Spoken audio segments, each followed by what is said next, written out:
الحمد لله نحمده من به ونتوكل عليه ونعوذ بالله من شرور أنفسنا ومن سيئات أعمالنا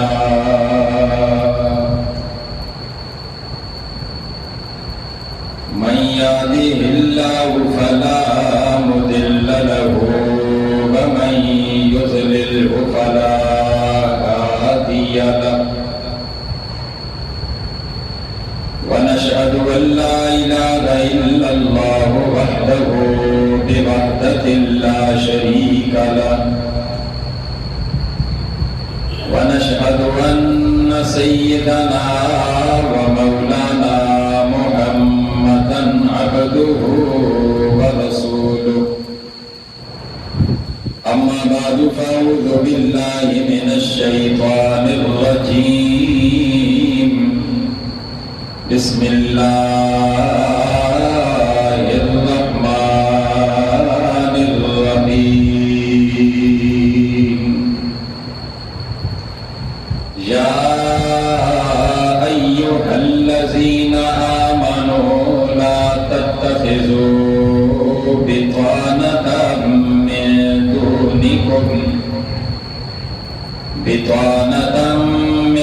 دونكم لا يألونكم خبالا ودوا ما عنتم قد بدت البغضاء من أفواههم وما تخفي صدورهم أكبر قد بينا لكم الآيات إن كنتم تعقلون صدق الله مولانا العظيم وصدق رسوله النبي الكريم ونحن على ذلك لمن الشاهدين والشاكرين والحمد لله رب العالمين. تمام احباب شوق اور محبت کے ساتھ بآواز بلند درود پاک پڑھ لیں. اللہم صلی علی سیدنا و مولانا محمد وعلی آل سیدنا و مولانا محمد وبارک وسلم وصلی علیہ. سبحانک لا علم لنا الا ما علمتنا انک انت العلیم الحکیم.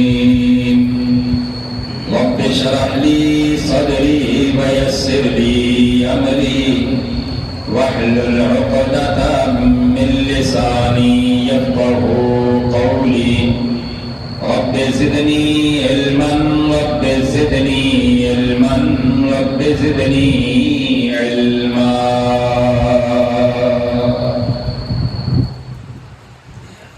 میرے واجب الاحترام قابل صد احترام بزرگوں اور عزیز دوستوں،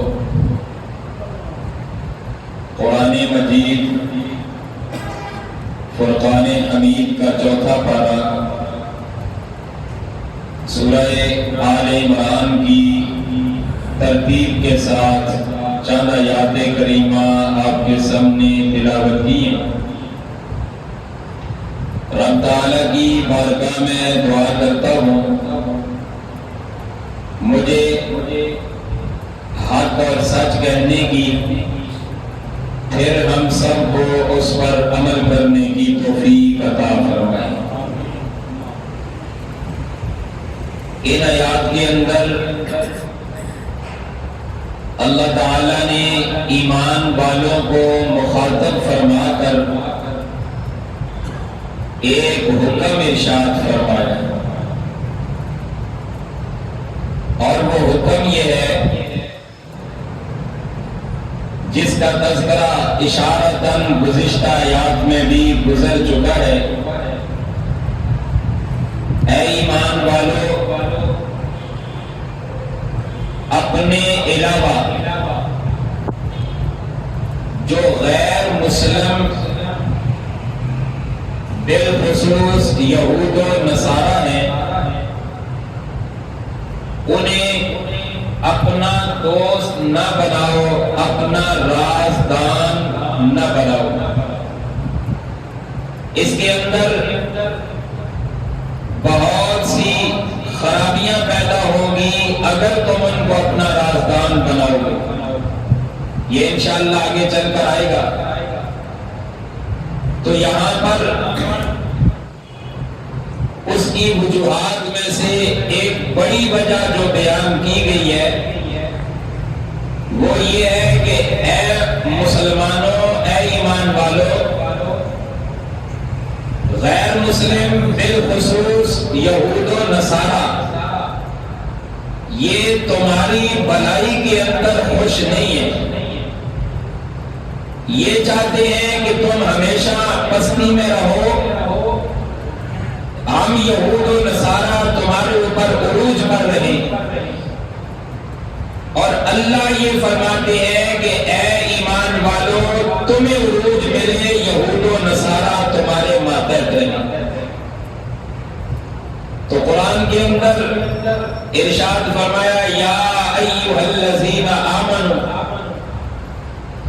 لفظ آمنو ذکر کر کے غیر مومن غیر مسلم کو نکال دیا، یعنی حکم ایمان والوں کو ہے، مسلمانوں کو ہے، غیر مسلموں کو نہیں۔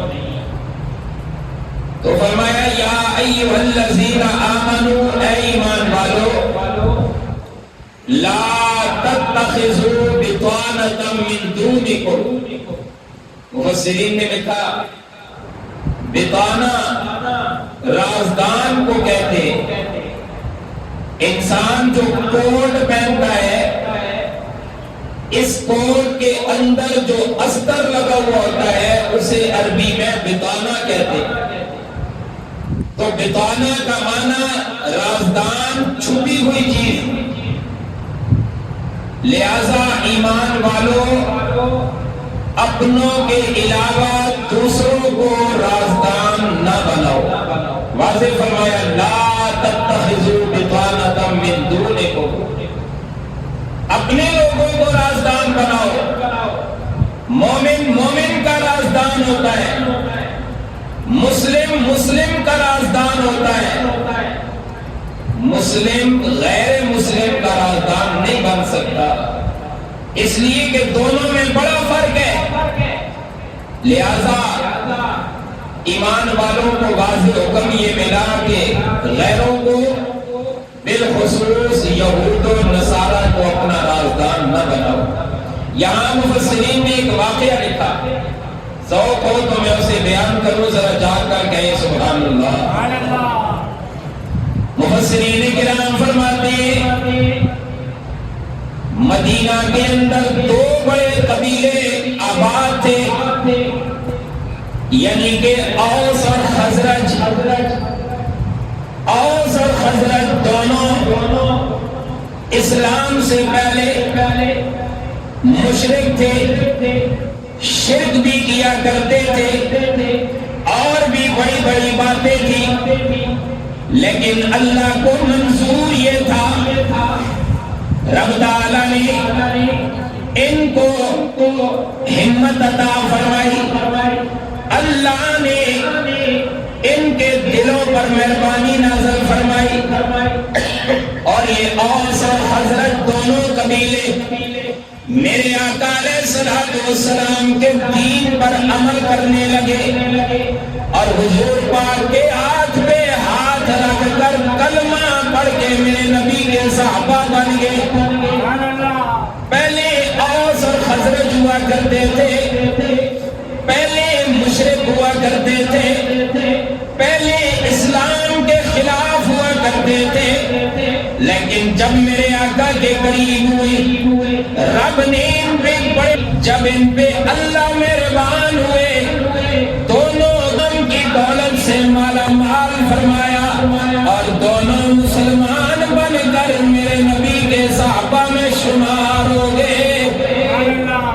اللہ فرماتے ہیں جب یہ صحابی بنے، چونکہ پچھلا جو زمانہ تھا اسلام سے پہلے والا، اوس اور خزرج دونوں کے یہودیوں کے ساتھ بڑے دیرینہ تعلقات تھے، بڑے گہرے تعلقات تھے۔ یہ تعلقات آپس میں ان کے وابستہ تھے، مسلمان بن گئے، اوس اور خزرج کو رب تعالیٰ نے قبول فرما لیا، دونوں مسلمان بنے، دونوں نے اسلام قبول کیا۔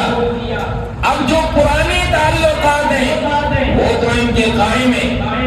نبی علیہ السلام پر رب تعالیٰ نے قرآن کی آیتیں نازل کی اور فرمایا میرے محبوب اپنے صحابہ سے فرما دیجئے یا ایھا الذین آمنوا، اے ایمان والو، پتہ چلا کہ اوس اور خزرج قبیلے والوں کا ایمان رب تعالیٰ کو اتنا پسند آیا کہ رب کی ذات نے دونوں کے ایمان کا اعلان قرآن میں کر دیا ہے۔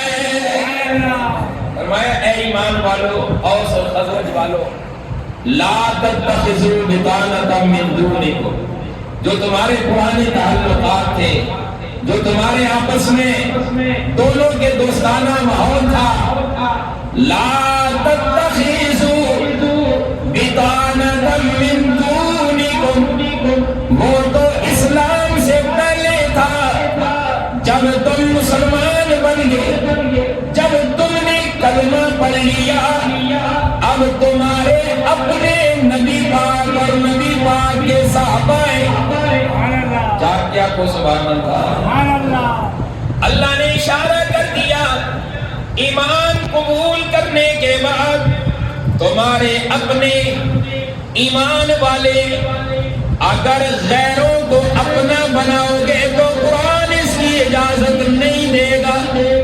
لا تتخذوا بطانة من دونکم، اپنی بات اپنے تک رکھو، اپنی بات اپنے دوستوں کے ساتھ شیئر کرو، لیکن غیروں کے ساتھ نہیں، دشمنوں کے ساتھ نہیں۔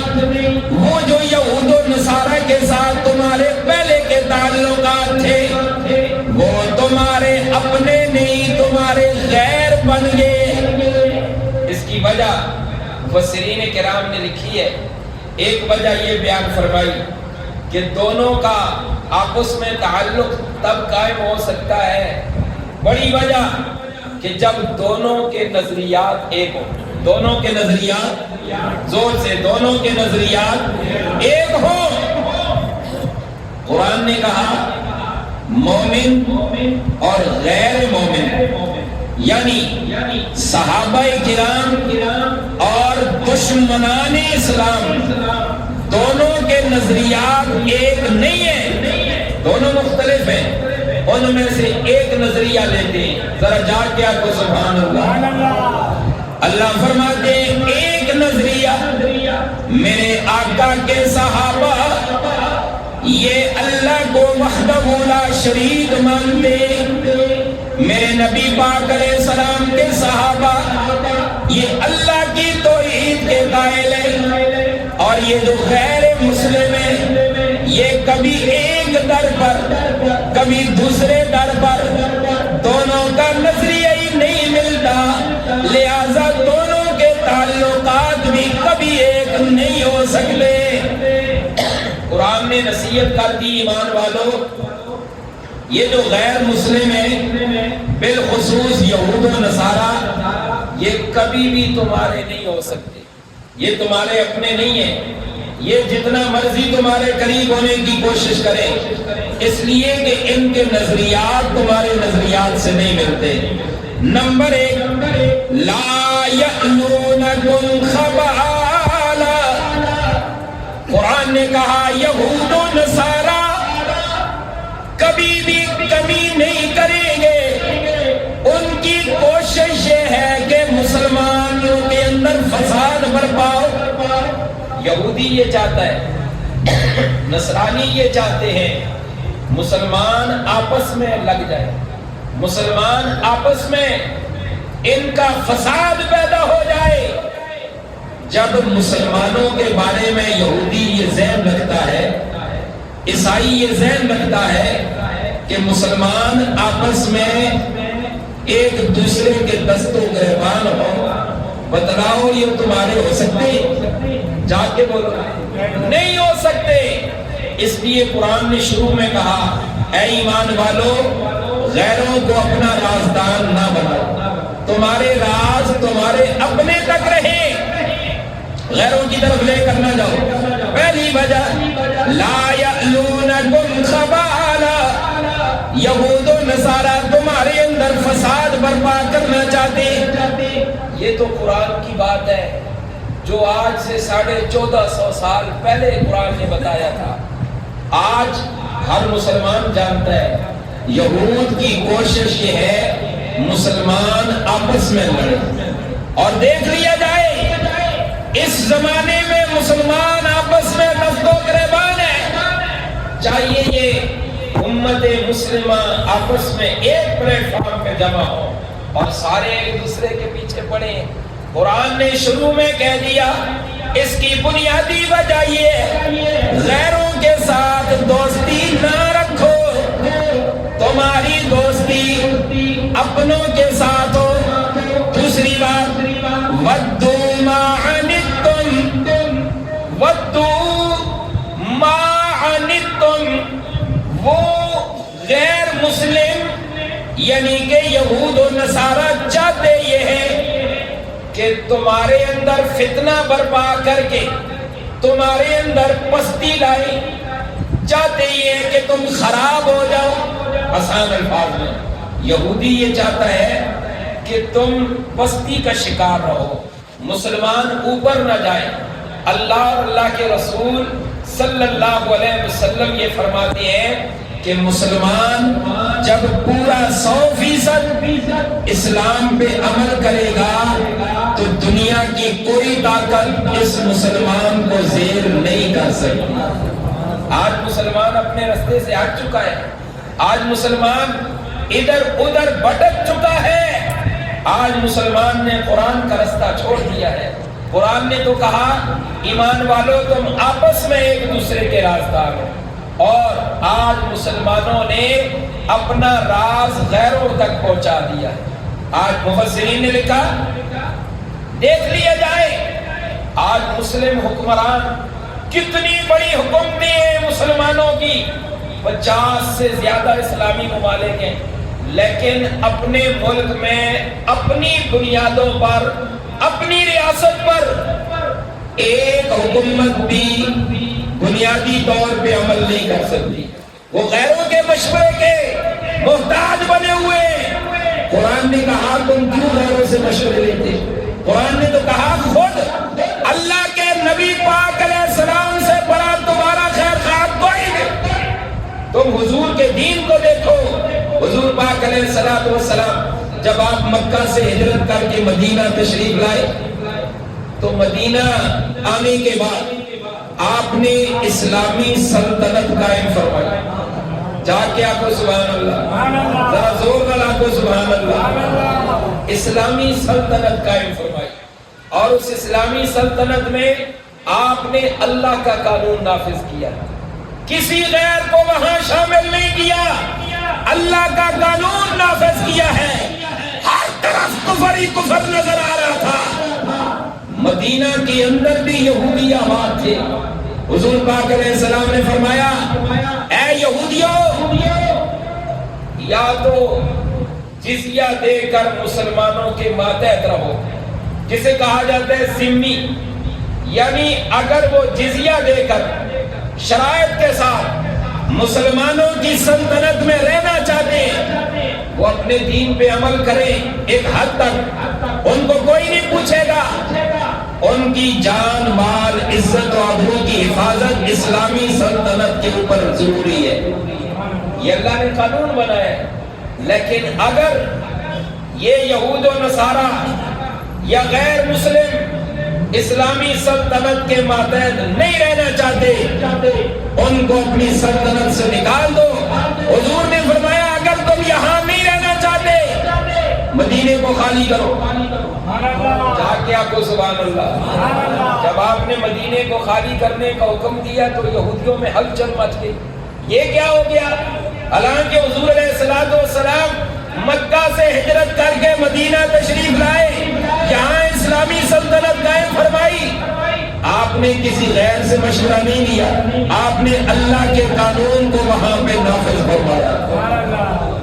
تو قرآن نے کیا کہا؟ یہ یہودی تمہارے سکے نہیں ہیں، یہ یہودی تمہارے اندر فساد، بسا اوقات اچھا یہودیوں کا جو اندر ہے، یہودیوں کا جو اندر ہے مسلمانوں کے بغض سے بھرا ہوا ہے، یہ مسلمانوں کی نفرت میں بھرا ہوا ہے۔ آپ سوشل میڈیا پہ دیکھ لیں امت مسلمہ کے خلاف یہ کیا کچھ نہیں کر رہے، اور اس سے بھی ہٹ کر مسلمانوں کو کتنی بڑی بڑی تکالیف دی جا رہی ہیں، کبھی کہاں پہ کبھی کہاں پہ کبھی کہاں پہ۔ قرآن نے کہا یہ اندر سے ان کا سینہ مسلمانوں کے بغض سے بھرا ہوا ہے، جو اپنے سینے کو مسلمانوں کے لیے بغض سے بھرے، کیا وہ مسلمانوں کا رازدان بن سکتا ہے؟ سارے بولو۔ تو قرآن نے اس لیے کہا لا تتخذوا بطانۃ من دونکم، کسی غیر مسلم کو، یہود و نصارہ کو بالخصوص اپنا رازدان نہ بناؤ۔ اس کا اندر قرآن کہتا ہے بغض سے بھرا ہوا ہے، بس اوقات قد بدت البغضاء من افواہہم، بعض دفعہ ان کے منہ سے بغض کا کچھ نہ کچھ اظہار ہو جاتا ہے، جو بات کرتے ہیں ان کی باتوں سے بھی مسلمانوں کا بغض نظر آ جاتا ہے کہ یہ مسلمان اور اسلام کے ساتھ کتنا بغض رکھتے ہیں۔ علماء کرام نے لکھا ہمارے بہت بڑے ایک اللہ والے گزرے ہیں، علماء اہل سنت میں سے ہیں، جن کو مدینہ شریف آپ درس دے رہے تھے، روضہ پاک کے ساتھ آپ درس دیا کرتے تھے، درس حدیث۔ حضرت مولانا حسین احمد مدنی رحمت اللہ علیہ، سارے آپ کو سبحان اللہ، آپ درس دیا کرتے تھے۔ انگریز کو، یہودیوں کو ان سے بڑا خطرہ تھا۔ خیر میں جو بات کرنا چاہتا ہوں، وہاں سے انہیں گرفتار کیا گیا، جیل میں ڈالا گیا۔ جب آپ واپس آئے، آپ نے اپنی ایک کتاب میں لکھا ہے، آپ فرماتے ہیں ایک انگریز نے اپنے نوکر اور ملازم سے کہا، اپنے نوکر اور ملازم سے کہا ہمیں مسلمانوں کی خلافت سے ڈر لگتا ہے، ہمیں مسلمانوں کی خلافت سے ڈر لگتا ہے، اگر مسلمانوں کا خلیفہ نہ ہو ہم مسلمانوں کو تار تار کر کے رکھ دیں۔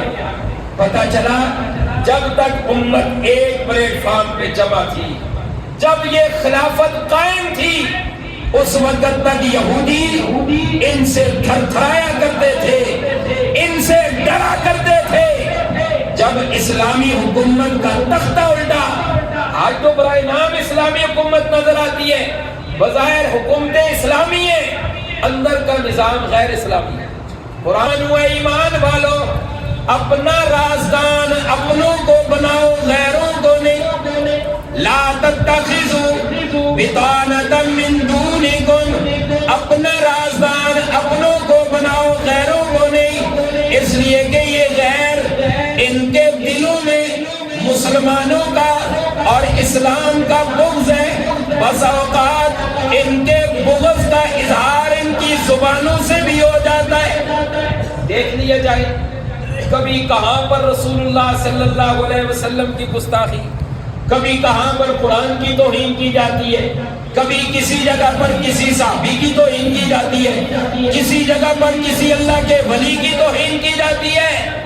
وجہ کہ آج ہم نے غیروں کو اپنا رازدان بنایا، اپنوں کو رازدان بنانا چھوڑ دیا۔ اسلامی ملک میں اسلامی نظام نافذ ہوگا، اسلامی ملک میں خلافت راشدہ کا نظام ہوگا تو انشاءاللہ مسلمانوں کا عروج ہوگا۔ جو اس حق میں ہے وہ جا کر کہے سبحان اللہ۔ اللہ فرماتے ہیں یہ یہودیوں کا سینہ تمہارے بغض سے بھرا ہوا ہے، لیکن بسا اوقات ان کی زبانوں سے کچھ کفریہ کلمات نظر آ جاتے ہیں، ان کی زبانوں سے کچھ باتیں ظاہر ہو جاتی ہے۔ ساتھ ہی قرآن نے اشارہ بھی کر دیا، جو زبان سے اظہار کرتے ہیں نا وہ کبھی کبھی کوئی بغض نکل آتا ہے، لیکن ان کے اندر کیا ہے؟ وَمَا تُخْفِي صُدُورُهُمْ أَكْبَرُ، اور یہودیوں کے اندر سینوں میں جو کچھ ہے اس بغض سے بھی بڑا ہے۔ یہودیوں کے سینوں میں جو کچھ ہے وہ اس بغض سے بھی بڑا ہے۔ وہ مسلمانوں کی فلاح نہیں چاہتے، وہ یہ چاہتے ہیں کہ مسلمان در در کی ٹھوکریں کھائیں۔ قد بینا الآیات قد بینا لکم الآیات، اللہ فرماتے ہیں ہم نے قرآن کو کھول کھول کر بیان کیا تمہارے لیے۔ ان کنتم تعقلون، اگر تمہارے اندر عقل ہے تو اس کو سمجھو۔ قرآن نے کیا سمجھایا؟ یہودیوں کو، نصرانیوں کو، غیر مسلموں کو اپنا رازدان نہ بناؤ، اپنا رازدان بنانا ہے تو مسلمانوں کو بناؤ۔ چاہتے آکو سبحان اللہ۔ اس کی ایک اور وجہ، بظاہر یہود و نصارہ اسلام کے ساتھ بڑی ہمدردی کا مظاہرہ کرتے ہیں، کہتے ہیں انسانی ہمدردی، کہتے ہیں انسان کے ساتھ ایسا بھی ہو ایسا بھی ہو، لیکن قرآن نے کہا یہ دھوکہ ہے، یہ ایک فراڈ ہے۔ قرآن سچا ہے، جس کا ایمان ہے وہ کہے سبحان اللہ۔ قرآن سچی کتاب ہے، جو قرآن نے کہہ دیا وہ 100% سچ ہے۔ قرآن نے یہودیوں کے بارے میں کیا کہا؟ ہا انتم اولائی تحبونہم، مسلمانوں تم یہودیوں سے محبت کرتے ہو۔ میں نے کہا نا اوس اور خزرج دونوں قبیلے مسلمان ہوئے، نبی علیہ السلام کے صحابہ بنے، ان کے جو پرانے تعلقات تھے وہ تعلقات تو قائم تھے۔ قرآن نے منع کیا کہ وہ تعلقات کو چھوڑو، پھر ان صحابہ نے تعلقات کو ایسا چھوڑا، مسلمانوں نے آپس میں تعلقات ایسے بنائے کہ قرآن نے کہا یہ آپس میں شیر و شکر بن کے رہ گئے ہیں۔ اب یہاں پر فرمایا کہ جب تک یہ حکم نہیں آیا ہوا تھا مسلمانوں تم تو یہودیوں کے ساتھ محبت کرتے ہو، ہاں انتم اولائی تحبونہم، تم تو ان کے ساتھ محبت کرتے ہو، میں اللہ علیم بذات الصدور، میں اللہ یہ اعلان کرتا ہوں، میں اللہ یہ قرآن بنا کے نازل کرتا ہوں، تم تو محبت کی کوشش کرتے ہو، ولا یحبونکم، میں اللہ اپنی ذات کی قسم اٹھا کے کہتا ہوں یہودی تمہارے ساتھ محبت نہیں کرتے، یہودی تمہارے ساتھ محبت نہیں کرتے۔ اب یہاں بھی واضح کر دیا تم ان کے ساتھ ہمدردی ان کے پاس بیٹھو گے، ان سے اپنے قانون لو گے، ان سے اپنے تم جو قانون کا نافذ کرنے وہ لو گے، لیکن وہ تمہارا سکا نہیں ہو سکتا، اس لیے کہ وہ تمہارے ساتھ محبت ہی نہیں کرتا۔ اگلی وجہ قرآن نے کہا وَتُؤْمِنُونَ بِالْكِتَابِ كُلِّهِ، مسلمانوں تم مومن ہو، تم تورات پر بھی ایمان رکھتے ہو، انجیل پر بھی ایمان رکھتے ہو، زبور پر بھی ایمان رکھتے ہو، جتنے بھی صحائف ہیں سب پر ایمان رکھتے ہو، قرآن پر بھی ایمان رکھتے ہو۔ اے مومنوں، اے مسلمانوں، تم آسمانی ساری کتابوں پر ایمان رکھتے ہو، سب پر جو ایمان رکھتے ہیں وہ کہیں سبحان اللہ۔ ایمان مفصل مجمل ہم پڑھتے ہیں نا، اس کے اندر واضح آتا ہے آمنت باللہ، آگے چل کر وہ ملائکتی و کتبہ، ساری کتابوں پہ ہم ایمان رکھتے ہیں۔ قرآن نے کہا مومنو تم ساری کتابوں پر ایمان رکھتے ہو، یہودی ساری کتابوں کو نہیں مانتا۔ یہودی ساری کتابوں کو، یہودی تمہارے قرآن کو نہیں مانتا، یہودی اللہ کے کلام کو نہیں مانتا، یہودی سارے نبیوں کو نہیں مانتا، سارے نبیوں کا انکار بھی نہیں کرتا، لہذا اس کی اور تمہارے نظریات ہی نہیں ملتے، رازدان کیسے بناؤ گے؟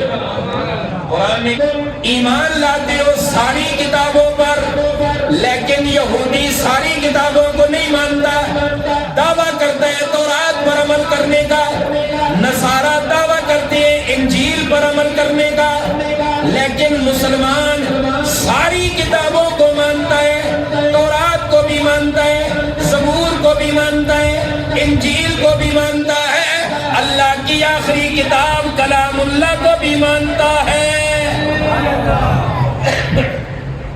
ایمان، اہل ایمان کا ایمان یہ ہے کہ جو باقی کتابوں کو تو مانتا ہے، قرآن کو نہیں مانتا، قرآن کا انکار کرتا ہے، یا قرآن کو مانتا ہے، قرآن کو اللہ کا کلام نہیں مانتا، اس کا اسلام سے دور تک کوئی تعلق نہیں، اس لیے کہ قرآن تو آخری کتاب ہے، قرآن تو خاتم الکتب ہے، قرآن تو اللہ کا کلام ہے۔ یہودی پہلی کتابوں کو بھی مانتے ہیں، یہودی پہلے رسولوں کو بھی مانتے ہیں، یہودیوں نے قرآن کا بھی انکار کیا، صاحب قرآن کا بھی انکار کیا۔ اللہ اس لیے فرماتے ہیں وَتُؤْمِنُونَ بِالْكِتَابِ كُلِّهِ، تم تو پہلی کتابوں کو مانتے ہو، تم اس کتاب کو بھی مانتے ہو، یہودی تمہاری کتاب کو نہیں مانتے، لہٰذا انہیں اپنا رازدان نہ بنا۔ اس سے آگے اللہ فرماتے ہیں یہ تو چلو اسلامی باتیں، یعنی جو عقائد کے ساتھ تعلق رکھتی ہیں۔ آؤ مسلمانوں تمہیں یہودیوں کے کچھ کرتوت بتاؤ، قرآن کہتا ہے آؤ تمہیں یہودیوں کے کچھ کرتوت بتاؤ، یہ یہودی تمہارے بارے میں کیا کہنا چاہتے ہیں، یہ یہودی تمہارے خلاف کیا کرتے ہیں، جو سننا چاہتے ہو ذرا جاگ کے آپ کو سبحان اللہ۔ وَإِذَا لَقُوكُمْ، یہ یہودی جب تم سے ملتے ہیں، جس کو ہم اپنی زبان میں کہتے ہیں جب وہ سامنے آتا ہے تو بڑیاں مٹھیاں گلا کرتا ہے، جب وہ کنڈی پیچھے جھکتا ہے تو منافقانیاں چالا چلتا ہے۔ قرآن نے کہا وَإِذَا لَقُوكُمْ، جب تمہارے ساتھ ملاقات کرتے تو یہودیوں کا دعویٰ یہ ہوتا ہے قَالُوا آمَنَّا، یہودی کہتا ہے جب تمہارے ساتھ ملتا ہے تو کہتا ہے اے ہم مومن ہیں۔ یہودی کیا کہتے ہیں، ہم کون ہیں، ہمارا بڑا خیر خواہ ہے، تم سمجھتی ہو کہ یہ بھی مومن ہے، آؤ میں اللہ بتاتا ہوں یہ مومن نہیں۔ وَإِذَا خَلَوْا، جب یہ تم سے جدا ہوا، جب یہ تم سے الگ ہوا، مجمع میں کھڑا ہوا، بڑے بڑے دعوے کیے کہ میں مومن ہوں، میں بھی ایمان رکھتا ہوں۔ قرآن کہتا ہے جب یہ الگ ہو کر تنہائی میں جاتا ہے، اپنوں کے پاس جاتا ہے تو یوں کرتا ہے عَزُّوا عَلَيْكُمُ الْأَنَامِلَ مِنَ الْغَيْظِ، تمہارے اوپر غصہ کر کے انگلیاں کاٹتا ہے۔ جب بندے کو زیادہ کسی پر غصہ آئے نا، پھر یا وہ اپنے ہاتھ کو اپنے دانتوں میں دیتا ہے یا انگلیوں کو دانتوں میں دباتا ہے غصے کی وجہ سے۔ قرآن نے ان کا بغض ظاہر کیا، قرآن نے ان کے اندر کی غلاظت کو ظاہر کیا۔ وہ تمہارے منہ پر کہتے ہیں ہم مومن ہیں، تمہاری پیٹھ کے پیچھے کہتے ہیں، جب تم سے جدا ہوتے ہیں تو تمہارے اوپر غصہ کرتے ہیں، کہتے ہیں یہ کیسے اتنے بلند ہو گئے، یہ کیسے ان کا اسلام پھیل گیا، وہ تمہاری تبلیغ کے بھی خلاف ہے، وہ تمہارے اسلام کے بھی خلاف ہے۔ عزو علیکم الانامل من الغیظ، اپنی انگلیوں کو اس طرح دانتوں میں دے کر دباتے ہیں غصے کے ساتھ، جس طرح بندے کو کسی پر غصہ ہونا وہ اپنی انگلیوں کو کاٹتا ہے غصے کی وجہ سے۔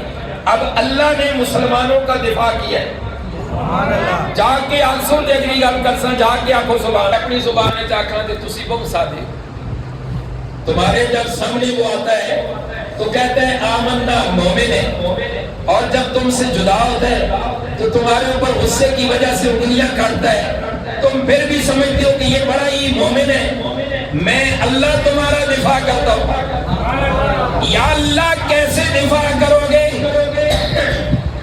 اللہ فرماتے ہیں کل میرے محبوب آپ کے صحابہ کو نہیں پتا، ان کے مجموع میں جب یہودی آتا ہے تو کہتا ہے آمنا میں بڑا مومنہ، میرے کلو بڑا ایمان والا کوئی نہیں، اور صحابی سمجھتے ہیں واقعتاً بڑا مومن ہے۔ میرے محبوب آپ کو نہیں پتا، آپ کے صحابہ کو نہیں پتا، جب یہ اکیلے میں جاتے ہیں تو کیا کرتے ہیں؟ انگلیاں کاٹتے ہیں۔ میرے محبوب میں رب یہ حکم دیتا ہوں آپ اپنی زبان سے ارشاد فرمائے، اپنی زبان سے کہہ کر قیامت کی صبح تک آنے والے مومنوں کا دفاع فرمائیے۔ یا اللہ میں اپنی زبان سے کیا کہوں؟ اللہ فرماتے ہیں قل، میرے محبوب فرما دیجئے۔ یا اللہ کیا کہوں؟ اللہ فرماتے ہیں یوں کہو موتو بغیظکم، مرو مرو اپنے غصے میں مر جاؤ۔ کیا مطلب؟ مسلمانوں کا تم کچھ نہیں بگاڑ سکتے، رب تمہیں ساری زندگی تمہارے غصے ہی میں مار کے رکھے۔ مسلمانوں کا تم کچھ نہیں بگاڑ سکتے، کیوں؟ اس لیے کہ مسلمان اپنے راہ راست پر ہے۔ یہ اس وقت کے مسلمان کی بات کی جا رہی ہے۔ آج کا مسلمان اپنے رستے سے ہٹ گیا ہے، آج کا مسلمان اپنی اسلامی ریاست ہونے کے باوجود یہود و نصارہ کے مشوروں کے بغیر کوئی قانون نہیں بناتا۔ تمہارا قانون اس قرآن و سنت کے مطابق ہو۔ حضرت عمر رضی اللہ تعالیٰ عنہ کے زمانے کی ایک بات ہے، ذوق ہو تو میں وہ بیان کر دوں، جا کے آپ کو سبحان اللہ۔ حضرت عمر رضی اللہ تعالیٰ عنہ کے دور میں ایک صحابی حضرت حذیفہ رضی اللہ تعالیٰ عنہ، آپ نے حضرت حذیفہ نے اپنے سامنے اپنے آگے ایک کاتب رکھنا چاہا کہ جو ان کی باتیں لکھے۔ وہ کاتب نصرانی تھا۔ کون تھا؟ نصرانی تھا۔ حضرت حذیفہ رضی اللہ تعالیٰ عنہ نے ارادہ فرمایا کہ میں اس کو اپنا کاتب لکھ لوں، اس کو اپنا کاتب رکھوں، اس کی لکھائی اچھی ہے، یہ بڑا تیز تراز ہے، یہ میری باتیں لکھے۔ حضرت عمر سے مشورہ کیا، حضرت عمر رضی اللہ تعالیٰ عنہ سے مشورہ کیا، امیر المومنین میں حذیفہ فلاں نصرانی کو کاتب رکھنا چاہتا ہوں۔ حضرت عمر نے فرمایا نا نا اے حذیفہ، جس کو اللہ نے دور کیا وہ تیرے میرے قریب کبھی نہیں ہو سکتا۔ جسے اللہ نے دور رکھا ہے اس کو دور ہی رہنے دے۔ ہاں ایک رستہ ہے، وہ اسلام قبول کر لے پھر اسے کاتب بنا دے۔ پتہ چلا کہ مسلمان مسلمانوں کا رازدان ہے، مسلمانوں کا رازدان غیر کبھی نہیں ہو سکتا۔ حضرت عمر رضی اللہ تعالیٰ عنہ کا اپنا واقعہ تفسیر معالم العرفان والوں نے لکھا، حضرت عمر رضی اللہ تعالیٰ عنہ کا ایک غلام تھا، ایک نوکر تھا، وہ بھی یہودی مذہب سے غالباً یا نصرانی مذہب سے تعلق رکھتا تھا۔ وہ بڑا تیز آدمی تھا، اتنا تیز تھا امیر المومنین جن کے مشورے پر قرآن اترتا تھا۔ امیر المومنین حضرت عمر جن کے مشوروں پر قرآن اترتا تھا، وہ امیر المومنین فرماتے ہیں میرا یہ غلام بڑا تیز ہے۔ آپ نے اسے بلایا، بلا کر فرمایا اگر تو اسلام قبول کر لے تو میں تجھے کوئی عہدہ دینا چاہتا ہوں۔ اس نے اسلام قبول کرنے سے انکار کیا۔ حضرت عمر رضی اللہ تعالیٰ عنہ نے اس کو عہدہ دینے سے انکار کر دیا۔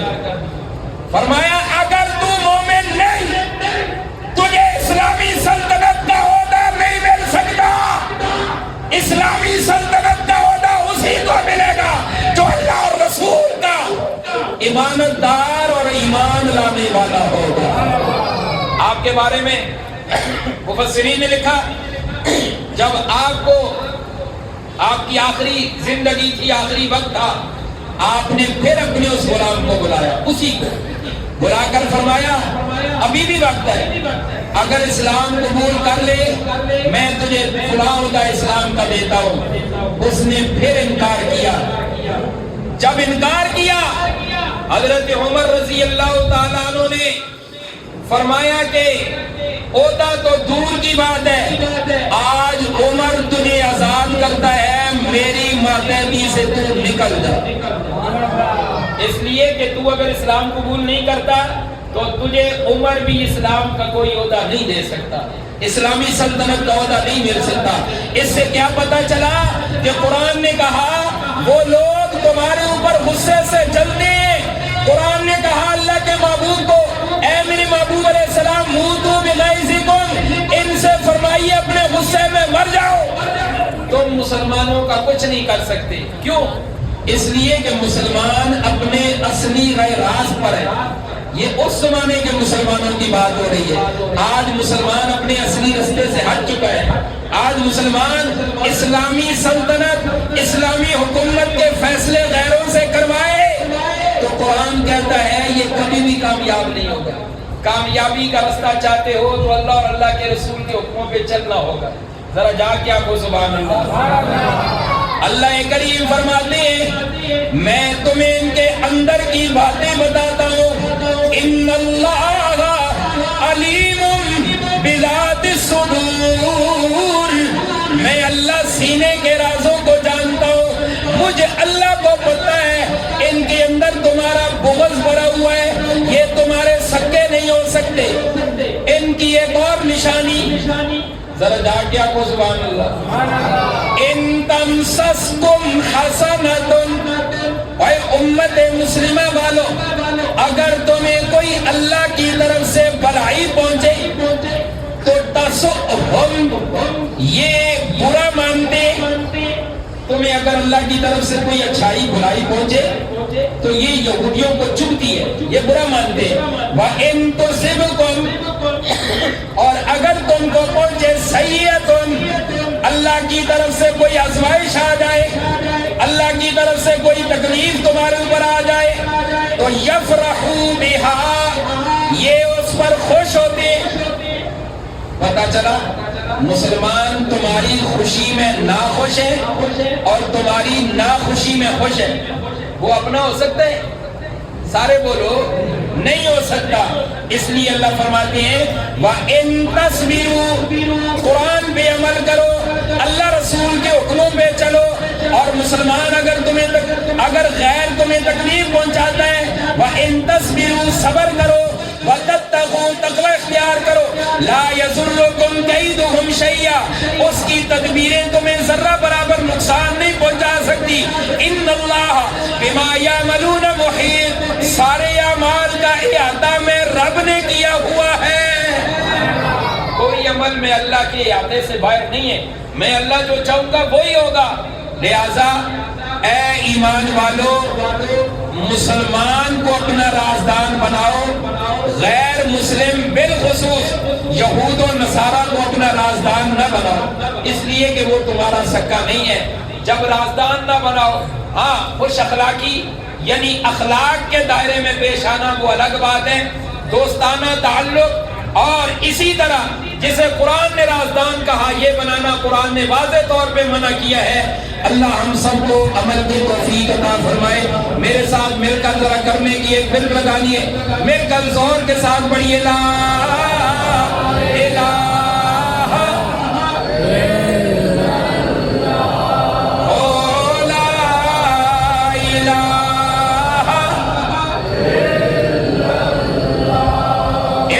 کلمے دے راز نیارے نے بولو کوئی ماں زبانی کلامی گل نہیں ہے یہ حقیقت ہے کہ اس کلمے دے راز نیارے نے اللہ دی قسم اس ڈوب دے